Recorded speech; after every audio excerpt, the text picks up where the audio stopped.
Coach said question. Did y'all go all out today? We did. Today was first day in pads. It was good. We went a lot of live team stuff.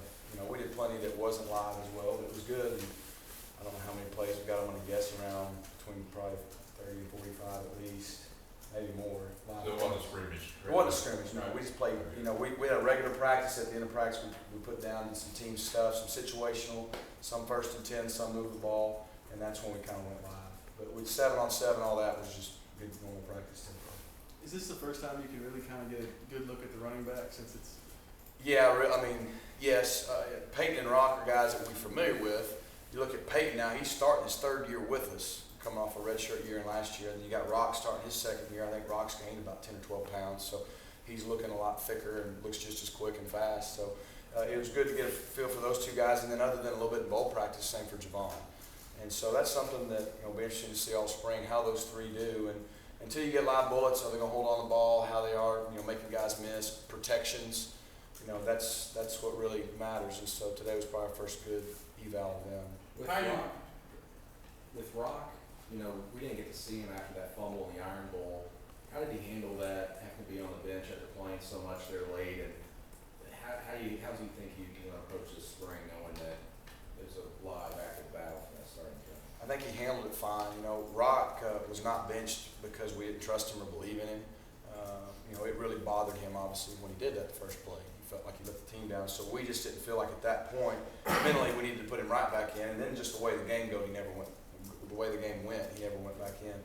But Rock's had a great offseason. I think in some of the offseason workouts with Coach Russell and some of those things, he's been one of the better guys. He's been really consistent. He's in great shape. Like I said, he's gained 10 or 12 pounds. And I think he's motivated. I think he made a comment that, he really enjoyed. I think now he appreciates what he learned from getting to watch Cameron and Corey and how they prepare and how older guys approach everything, not just on the field. And I think he's in a good position to really compete and do well. If that gained weight, is that where you guys want him to play at? Just keep making. I'm sorry. No. Go ahead. I was just saying, the weight he's gained, is that where you guys want him to be? Do you want him Yeah, I think so because, Rock had been nicked and bruised a little bit throughout that freshman year, and that's normal for a freshman.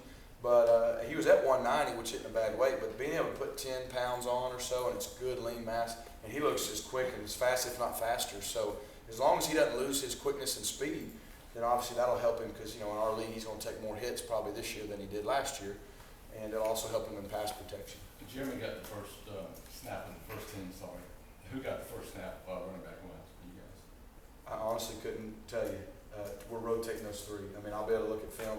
Tim handled that. We were going to rotate those three guys evenly, and from 7-on-7 to all the other team settings, and I can't remember who got the first one today. I really can't. Typically, Rock and Peyton have been starting just because they're more comfortable with everything, but Javon's getting plenty of reps, but I can't remember which one he started today. Gus talked about you had a plan for getting all the quarterbacks. Yeah. Some work early, and Jeremy would start get the first snap. So can you kind of talk about that plan, what it is? Yeah, Jeremy took the first snap the first day, but him and Sean are taking a lot of snaps with the quote ones, and Tyler Queen and Jason Smith are taking a lot with the twos as they kind of get their feet wet. And but they're coming along nicely. You got Tyler Queen's got his prom tonight. Yeah, that's real.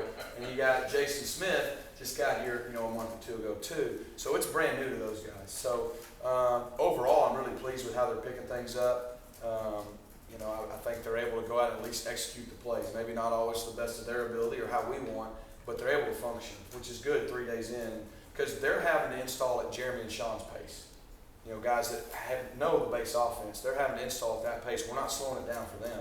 So they've done really well. Jeremy and Sean, really, I've been pretty balanced with the way I've rotated them, splitting the reps. And those two guys have both overall had 3 really good days. I've been pleased with their ability to try to lead and be leaders out there. We got to get more accurate throwing the football. But as far as balancing the reps, that's kind of how we've done it. And all 4 have gotten opportunities. If anybody gets more reps, obviously Jeremy and Sean have gotten the bulk. What was it about Jeremy when you saw him that made you say, hey, this guy can be a big time SEC Are quarterback? you talking about like coming out of high school? Or? Yeah. Well, first of all, he's got all the arm talent you could want. He can throw the ball vertically down the field. He can hit every throw on the field from boundary to intermediate to field comebacks. He can make every throw in an NFL route tree. Throws a very tight, good ball. You know, he ran a similar system to us in high school, so he's familiar with that. He's very smart as far as he thinks the game like a quarterback. He's very calm out there. He's comfortable leading as a quarterback. And then, of course, you take into account his athleticism. He was Mr. Basketball almost, well, should have been, but he was runner-up for Mr. Basketball in high school, Mr. Football. A guy 5'5", 6'6", at the time 220, 230 that can run, probably in the 4.5s. I mean, just overall great athleticism. What's not to like? And then the type of person he is. He's a good person. He's a good kid. You know, you're gonna see him doing the things he should be doing off the field and being a good example for our guys. So that was what drew us to him. And then when we got him in here, you know, he picked things up really quick. I mean, he played a lot that first year when he was behind Nick, and he was able to come in last year, start the first game, and do well for us. So we just want him to keep coming. What's a realistic expectation for Jason Smith? Being a quarterback, but also splitting time at punt return, is he a guy that could contribute next season in like a wildcat role? Or? Yeah, Jason's very talented. I mean, so we've got to find ways to have Jason on the field if he doesn't win the quarterback job. You know, being a punt return is not a big deal because that's a lot of pre-practice catching and just in a special teams period. He doesn't miss anything really with quarterbacks. To be honest with you, even this time last year, I even floated to Coach Fountain. It never made it all the way to Coach Malzahn. We know where it was ended, but Nick Marshall, I said, hey, he's a pretty good punt returner. So, you know, we need to put the best guys on the field. I think Coach Horton's been pleased with how he's returning punts. But he's done well. I mean, he's 3 days in. He's got a pretty good chunk of offense in for 3 days. And you can tell he's naturally, he can play the position. He's played it his whole life. But at the end of the day, he's an electrifying playmaker. So depending on where it goes, you know, he'll have a role. Rhett, at what point would you want to see some separation starting between Austin and Xavier? I mean, would you be comfortable if it still goes into fall camp without having a kind of decided advantage? I don't know if I'd be comfortable, maybe okay with it. You know, we'll know more. Like I said, today for everybody, and I hadn't watched the film, just kind of first impressions, but his first day really with pads on.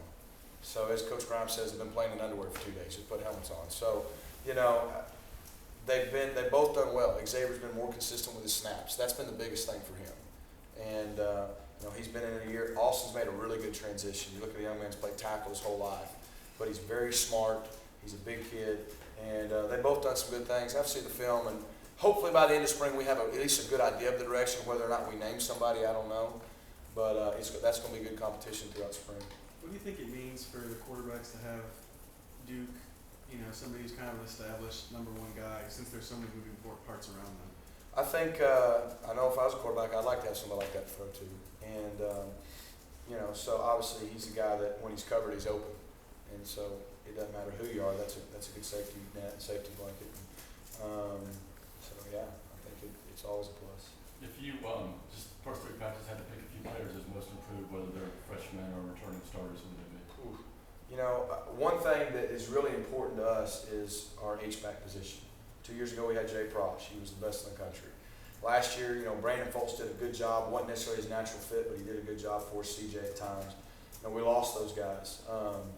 You know, Chandler Cox and Cameron Petway for the first day in pads. I don't know how well they executed, but from a physicality standpoint, I was really pleased. I mean, I think you got all spring, all summer, all fall camp. I think those 2 guys are going to give us a chance. I mean, you're looking at an offense that I think we overlooked this. We lost 8 starters. I mean, we got Sean Coleman, Avery Young, and Duke Williams. That's the only returning starters back. Now, yeah, you have Ricardo Lewis who played a lot, you know, but you also lost both tailbacks, your quarterback, both tight end H-backs. I mean, so, and Kozan didn't play last year. So we got 8 new faces out there. And so there's a position battles at a lot of places, but the first thing that I know we got to have is someone step up there, and I thought they've done a good job. You know, he mentioned the centers. I've been pleased, at least with the snaps. I've been pleased how Austin's adjusted so far. You know, off the top of my head, but that was the first thing that came to mind. Is it easier for a running back to kind of make that transition to the Prosh role? You know, we've done it before. Eric Smith was someone who did that. I don't know if it's necessarily easier, but sometimes you get bigger backs that are more short yardage type backs, but they have the size and the physicality to do it. I don't know if it's easier, but we've had success with it. And we also had a young man at Arkansas State kind of did the same thing. But Cameron is so athletic. And for a big guy, he's very athletic. He's light on his feet. He's very physical. And like I said, I think he's got a chance to really help us there. He's transitioning well so far. What sticks out about Javon from what you've seen of him so far? Javon, he's a lot like those other two quarterbacks. He's just got here. Now, he got a few practices in bowl practice, but when you just play today, I mean, he had some really good runs. So when he's just grabbing the ball and playing, he's doing well. It's just going to take time. That's why we practice, from the protections to knowing all the plays and where to line up, because we go faster than he's ever gone before, you know. So from that regard, you know, he's got a ways to go, but physically, you know, he's ready to go, and he'll have an opportunity, because when he's just running and playing, he's pretty talented. When you're able to maybe throw the ball a little bit more this season, do some different things, maybe more double screens and things of that sort, does that help speed up the offense a little bit more to your liking? You know, yes and no. Our tempo's got to get better, period. And some of that's deceiving. You know, you look at, well, all the talk, and it used to be for us too, is on how many plays per game are you running. Well, take the South Carolina game, for example. The first, I think they score, we get the ball back, we've already been scoring. One play, 75 yards, Ricardo scores. We're not upset we only got one play. You know, now does that help our total plays for the game? No. But we'll take the explosive play anytime. And so sometimes the more explosive plays you have, the less plays you have. But we kind of took it a step further and looked at what's our time of possession, how often were we running a play in that time. You know, if our time of possession was 20 minutes and we ran 70 plays, now what's your plays per second? How often are you snapping the ball? And that's kind of how we transition as far as tempo. But overall, we got to do better. Yes, you know, getting the ball on the perimeter more is something we'd like to do. You know, depending on who's at quarterback, people play you different. They play you different when you got Nick there. They're going to edge you. They're going to make sure he doesn't get on the perimeter. So that changes a lot of things, more so than maybe people think. But so there's a fine line. Overall, I want our tempo to get better. That's a big emphasis on the spring. And yeah, I think throwing the football maybe lends for more explosive plays and more balance in how we pace, which might help us. Can you have a more sophisticated passing game, more routes? You mentioned NFL route tree earlier with Jeremy Johnson, Sean White's quarterback. You could, and I don't want to say, I mean, Nick could have done anything, especially the second year. Nick was very comfortable. It's just the way we were built with what he did, we just did certain things and got really good at it. And the way we were built with Sammy being a vertical threat, Duke in the middle of the field, it just, you know, each year is a different team with a new identity. We're going to do what we always do and try to be really good at it. And then, as usual, we'll take whoever the quarterback or quarterbacks are, and we'll try to build around what they do best, you know, like we did with Nick. And so what that looks like right now, I can't tell you. I have some ideas. Obviously, we've got to get through spring, see who obviously emerges as that guy. The thing about Jeremy and Sean is they're both pretty good athletes. They can both really throw the football. So if it was either one of those guys, I don't know how much the offense would really differ. But you know, once we kind of get closer to the end of spring and into summer, we'll try to identify that a little more. But yeah, some things could tweak. Ricardo mentioned at the bowl that he wanted to be able to kind of take over for Sammy in that deep threat role. Is that the role you guys see him playing? Or? Some. I mean, yeah, right now he runs probably as good as anybody on the football team. So, I mean, I saw him in the deep ball against Wisconsin, and really having him and Sammy together, we always had two possibilities. Yeah, we need someone to assume that role, and we've been really good the last couple of years at taking the top off and opening things up. But I think Ricardo, he can still be an all-around, well-rounded receiver, you know, from intermediate routes, maybe getting more involved in that regard. Obviously, he's really good running the football, whether it's bubbles, jet sweeps, what have you. He's just a very talented athlete. He's someone that, you know, you would look for now. He's going into his senior year. He wasn't a high school wide receiver. You know, he's a quarterback and athlete. So he's been transitioning into a receiver this whole time. And he's really been running good routes. He's catching the ball better. Someone that, you know, you really hope just explodes and has that senior year you're looking for. Talk about the H-back role. What about tight end in particular, Chris Lake? I know you had a red shirt year for him. How's he looking early in spring? First day of pads today, we'll go back and look at the film and see. I feel like just from the blur that was practice, he was better today than he was even in bowl practice. And that's something we'll look at throughout the spring more. But obviously having him as the only true tight end right now, yeah, Bubba and Chandler will do some of that. We have Greg Hall who will play there some too until we get Jalen in the fall. But first glance, I think he's improving. And obviously the spring's big for him. I would say for him, though, getting all of those reps, how important is that for him just to speed up the process? Well, it's huge. I mean, it's time for him. He's had a full red shirt year. He's bulked up a little bit. And, you know, we need him to step up. So for us and for him, it's a big spring. Rhett, what's the biggest thing you're looking for from Peyton this spring? I mean, by age, he's the oldest guy you've got, but he hasn't really got that much more experience than Javon. And you know, I should have said this earlier. Peyton's probably been a very, I don't even want to say pleasant, I expected it, but he's been a very positive first 3 days player for us.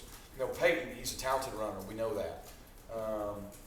Peyton has now got it to where I think he's very comfortable where he can be a full every down back, pass protection. All those things that come with it. Rock's only played a year. He hadn't been in those situations a lot. So with Rock and Peyton and Javon, you're looking at, we just lost our two best pass protectors on top of our senior running backs. Our running backs didn't give up one sack last year. That was huge. Cameron, Artis Payne, and Corey did a great job. So from a protection standpoint, all of them, but Peyton, how's he going to do there? I think his first 3 days, he's shown great strides. You can just tell when a kid's all of a sudden comfortable. And he's playing and reacting, not thinking as much. That's what I've noticed in the first 3 days, so hopefully that's the way it'll continue. Is he a guy at all that you've got to kind of just try to keep up? Because, it's like he got here and he was behind Trey and Cap and Corey, and it was kind of the same thing last year. No, Coach Horton does a really good job. He's got such great relationships with his guys. And Peyton's a phenomenal young man. And he's the kind of kid you want to see have all the success in the world because he just comes every day. He's quiet, goes about his business. He's been steady, He came in with aspirations of playing as a freshman like everybody. He redshirted, Trey and Cameron with the guys. So he comes back, has a great spring, got hurt first of spring game. Then Cameron Artis Payne and Corey assumed the role. Now it's kind of his time. And he's been patient, but I think it's also been a really good process for him because I think he's ready.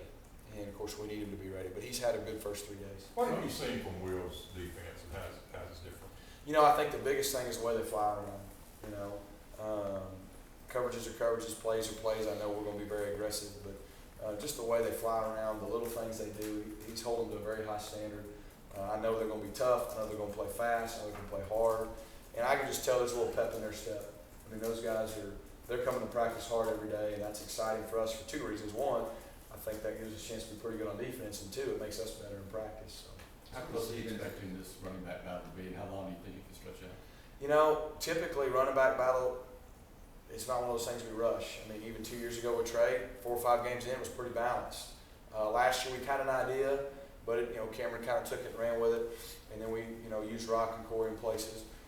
It doesn't bother me if we play all 3 of them. We traditionally have that one guy, but if we had 3 guys that all had 700-800 yards, it's just as good as one guy having 1,800. Maybe better because they're fresher. So I think we're in a position where we got 3 really talented guys. The biggest thing is they don't have the experience. So spring and fall camp is huge for them. And we'll just see how it goes. Tony Stevens has been a guy that Marshall had talked about, Jeremy has talked about. We've seen flashes. He's drop passes. Yep. Do you think this is the year that he turns it on? It needs to be. Consistency is what you're talking about with Tony, and that's the biggest thing. Tony will make a top 10 Sports Center play, and then he'll make a JV high school play. And so Tony's had a good first 3 days, and it's Tony's time. He knows that. I think he's really embraced that opportunity. Tony's got all the building in the world, and he can really help us, and we're fully expecting him to. And so it's just a matter of him getting to that point where, like you said, it's every day, consistency, and I think he'll get there. Have you seen it this spring at all? 3 days. His first 2 days were fine. Today in pads, I think he made a good play on a vertical ball down the sidelines in team. We ran the ball a lot first day in pads, trying to get physicality up front. But it's just too early to tell. But I haven't seen any negatives. And his attitude's been great. He knows there's urgency there for him going into year 3 now. So. Anything else? See y'all.